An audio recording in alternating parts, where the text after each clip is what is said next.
नमस्कार प्यारे विद्यार्थियों, स्वागत है आप सभी का। आइए देखते हैं कक्षा 9 गणित अध्याय 8 जिसका नाम है चतुर्भुज। इसकी परिमेय संख्या 8.10। प्यारे बच्चों, त्रिभुज की भुजाओं के मध्य बिंदु से संबंधित ये एक और परिमेय है। परिमेय संख्या 8.9 के जैसा ही है लगभग। अगर आपने वो परिमेय नहीं किया है तो उसको पहले अच्छे से कर लें, क्योंकि उससे काफ़ी कुछ मिलता जुलता ये परिमेय है। तो इसमें जो स्टेटमेंट है वो है, किसी त्रिभुज की एक भुजा के मध्य बिंदु से दूसरी भुजा के समांतर खींची गई रेखा तीसरी भुजा को समद्विभाजित करती है। तो ये हमारे पास जो परिमेय है उसकी स्टेटमेंट है, परिभाषा है। अब कहने का अर्थ ये है कि आपके पास एक त्रिभुज है, कोई भी त्रिभुज ABC। इसमें एक भुजा के मध्य बिंदु, भुजा AB का मध्य बिंदु हम ले लेते हैं D। मध्य बिंदु से दूसरी भुजा के समांतर खींची गई रेखा, D से एक रेखा खींचनी है दूसरी भुजा के समांतर। तो इसके रेखा ऐसे खींचेंगे तो हम BC के समांतर ले लेते हैं। तो BC के समांतर हमने ये रेखा खींच दिया। आप इस साइड में भी इसको एक्सटेंड करना चाहते हैं तो कर सकते हैं। अब क्या हुआ, इसमें कहा गया है कि तीसरी भुजा को समद्विभाजित करता है। ये तीसरी भुजा इस भुजा का मध्य बिंदु हो गया, इसके समांतर खींची है तो इस भुजा को समद्विभाजित करता है। यानी कि अगर हम यहाँ पे E पॉइंट ले लें तो यानी कि AE और EC बराबर है, क्योंकि ये रेखा है जो तीसरी भुजा को समद्विभाजित करती है।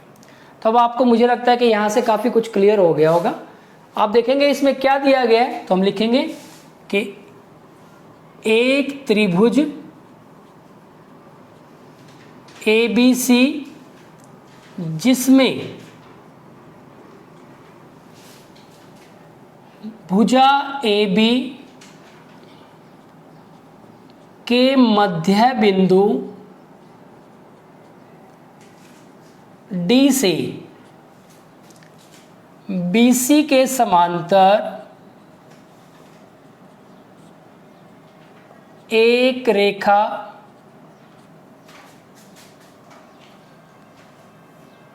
का नाम आप DE कह सकते हैं, DE, या इसका नाम अलग से भी दे सकते हैं कि L कोई रेखा है। भुजा AC को E बिंदु पर प्रतिच्छेद करती है, E बिंदु पर प्रतिच्छेद करती है। तो ये हमें दिया हुआ है। अब इस दिया हुआ के कंक्लूजन कुछ और आप निकालना चाहो तो एक ये हो सकता है कि जो D है वो मध्य बिंदु है। इसका मतलब जो AD है, AD और BD या DB कह लो आप, BD बराबर है, तथा तो जो DE है वो समांतर है BC के। DE समांतर है BC के। इससे हमने ये कंक्लूजन निकाल ली है। अब हमें सिद्ध क्या करना है, हमें सिद्ध करना है कि जो वो तीसरी भुजा को समद्विभाजित करता है। तीसरी भुजा AC है, यानी कि EAC का मध्य बिंदु है। तो सिद्ध करना है कि E भुजा AC का मध्य बिंदु है, या आप इसको ऐसे भी कह सकते हैं। तो हमें सिद्ध करना है कि AE बराबर है CE या EC। तो ये हमें सिद्ध करना है। तो प्यारे बच्चों, इसकी रचना वही है जो हमने परिमेय 8.9 में की थी। तो हम क्या करेंगे कि बिंदु C से BD के समांतर एक हम रेखा खींच लेते हैं। रचना है इसकी कि बिंदु C से BD के समांतर एक रेखा खींची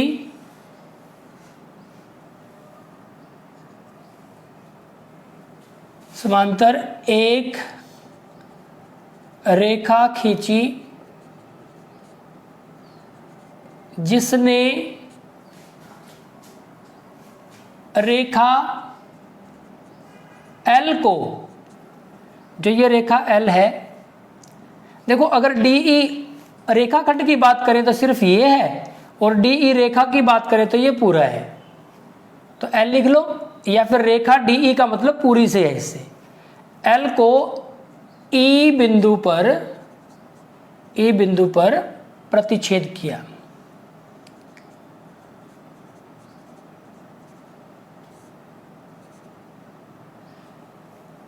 बिंदु C से BD के समांतर हमने क्या किया, एक रेखा खींची जिसने रेखा L को यहां पे एक नया बिंदु हमें लेना पड़ेगा, F बिंदु पर प्रतिच्छेद किया। ये हमने क्या कर ली, रचना कर ली। अब आप देखिए हमें क्या दिखाना है, हमें एक्चुअल में दिखाना ये है कि जो AE है और जो CE या EC है ये बराबर है, हमें ये दिखाना है। तो इस पर पहुंचने के लिए फिर हमें उसी तरह से चलना पड़ेगा। पहले हम ये दोनों जो त्रिभुज हैं इनको सर्वांगसम दिखाते हैं। तो इसके लिए देखो वही तरीका होगा कि ये कोण 1 और कोण 2 आपस में बराबर होंगे, शीर्षाभिमुख कोण। ठीक किसी तरह से ये दोनों आपस में पैरेलल है, समांतर हैं, और ये हमारे पास ये कह लो या फिर ये कह लो, दोनों ही तिर्यक रेखाएं हैं। तो ये वाला जो कोण है, कोण 3 इस कोण 4 के बराबर हो जाएगा, एकांतर अंतः कोण। अब प्यारे बच्चों आप देखेंगे कि एक त्रिभुज के दो पार्ट हमने दूसरी त्रिभुज के दो पार्ट के बराबर दिखा दिया, यानी कि दो कोण दूसरी त्रिभुज के दो कोणों के बराबर तो हो गए। तो यानी कि अब हमें एक भुजा लेके आनी पड़ेगी बराबर। अब भुजा के लिए तो कोई नियम नहीं है, लेकिन आप देखें कि हमें ये पता है कि जो DE है वो BC के समांतर है। तो अगर DE BC के समांतर है तो DF भी BC के समांतर होगी। DF BC के समांतर है और जो BD है वो CF के समांतर है ही है, हमने रचना की है। जो BD है वो CF के रचना, यही तो हमने रचना की है। तो यहाँ पे ये इसके समांतर होगी, ये इसके समांतर होगी, ये समांतर चतुर्भुज होगी। और अगर ये समांतर चतुर्भुज है तो इसकी सम्मुख भुजाएं बराबर है। तो अगर सम्मुख भुजाएं बराबर है तो ये भुजा इसके बराबर है, BD और FC बराबर है। लेकिन D तो मिड पॉइंट है AB का, तो जो BD है वो AD के बराबर है और BD FC के बराबर भी है। इसका मतलब AD और FC बराबर हैं। AD और FC भुजा बराबर होगी तो इसका मतलब दो कोण बराबर हो गए और एक भुजा बराबर होगी, तो AAS सर्वांग समता से हमारे पास ये दोनों त्रिभुजें कैसी हो जाएंगी, सर्वांग सम हो जाएंगे। तो इसके दो पार्ट लेकर हमें चलना पड़ेगा। अब इसमें एक पार्ट में तो हमें किस तरह चलना पड़ेगा, दोनों त्रिभुजें लेनी पड़ेंगी, और दूसरे पार्ट में इस चतुर्भुज BCFD के बारे में भी बात करना है। तो अब हम लिख लेते हैं कि त्रिभुज, अब आप देखेंगे कि हम ले लेते हैं कि AED या ADE आपकी मर्जी है, ADE और त्रिभुज ADE ली है हमने, तो यहाँ पे हम ले लेते हैं CFE और त्रिभुज CFE में अब आप देखेंगे कि हमारे पास जो कोण 1 है और जो कोण 2 है वो बराबर हो गए। कोण 1 बराबर है कोण 2, कैसे, शीर्षा विमुख कोण ये बराबर होते हैं। अब ये इसके बराबर होगा। इसी तरह से कोण 3 और कोण 4 बराबर है हमारे पास।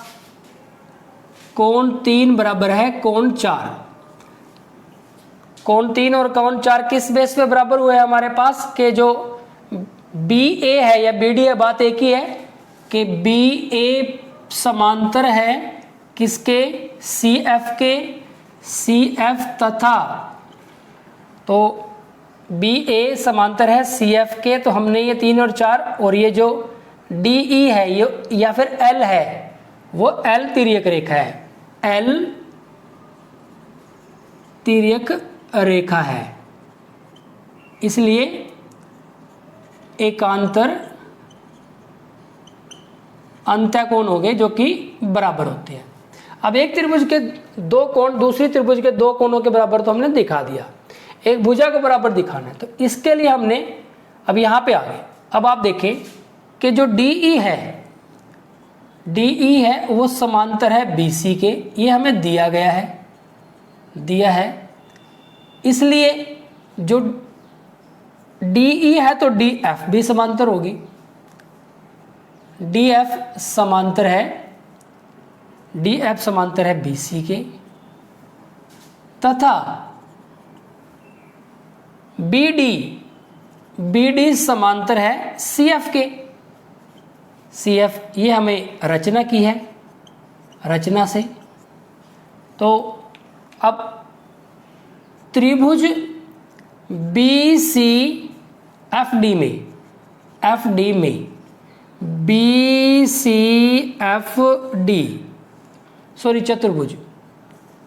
चतुर्भुज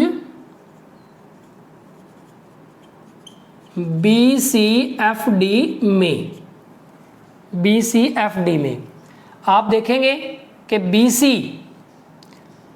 और DF समांतर है, BC समांतर है DF तथा BD समांतर है CF, BC DF के समांतर और BD CF के समांतर। अतः BCFD एक समांतर चतुर्भुज है। यहां पे कौन सा नियम लगा,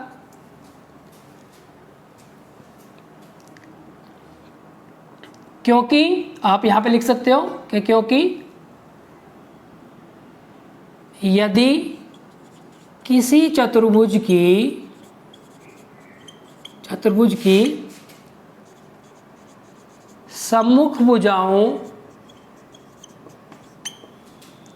के दोनों युग्म समांतर होते हैं तो वह चतुर्भुज समांतर चतुर्भुज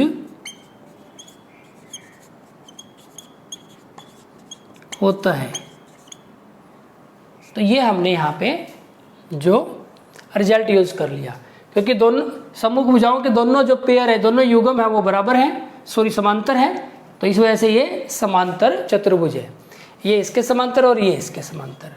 अब ये समांतर चतुर्भुज है तो इसका मतलब क्या हुआ, हम कह सकते हैं कि BC बराबर है DF, इसको समीकरण 1 मान लें, तथा BD बराबर है CF, इसको समीकरण 2 मान लें।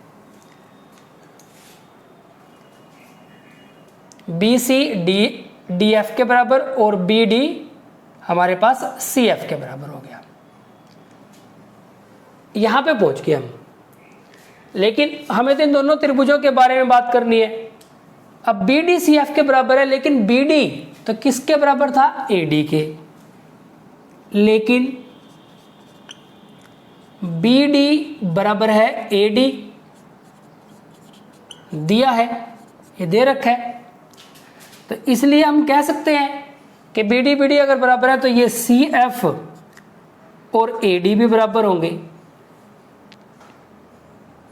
इसको समीकरण 3 मान लेते हैं, CF और AD बराबर हो गए। अब आप यहां लिख दें कि AD बराबर है CF,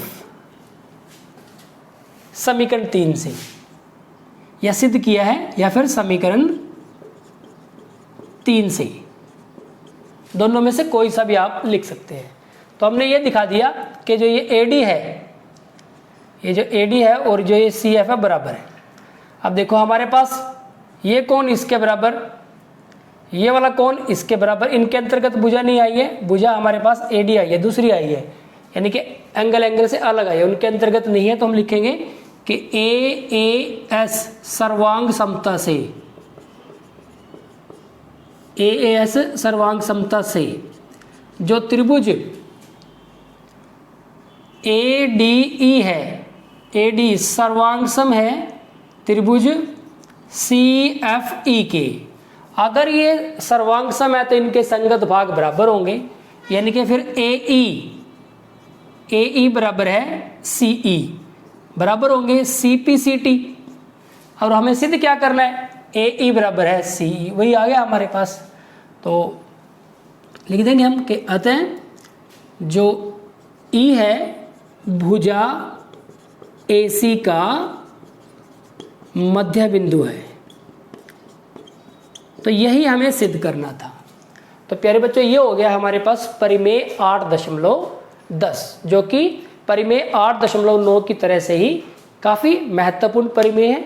यहाँ पे हमारे पास जो प्रश्नावली 8.2 उसके लिए दो बेहद महत्वपूर्ण परिमेय, या फिर ये कहें कि प्रश्नावली 8.2 के प्रश्नों को हल करने के लिए दो महत्वपूर्ण रिजल्ट हैं। इनके बेस पे ही आपके पास प्रश्नावली 8.2 के प्रश्न है। तो इनको बहुत अच्छे से करें और इनके रिजल्ट को समझकर अपने माइंड में रखें कि जब भी इनकी जरूरत पड़े आपको इनको अप्लाई करना है।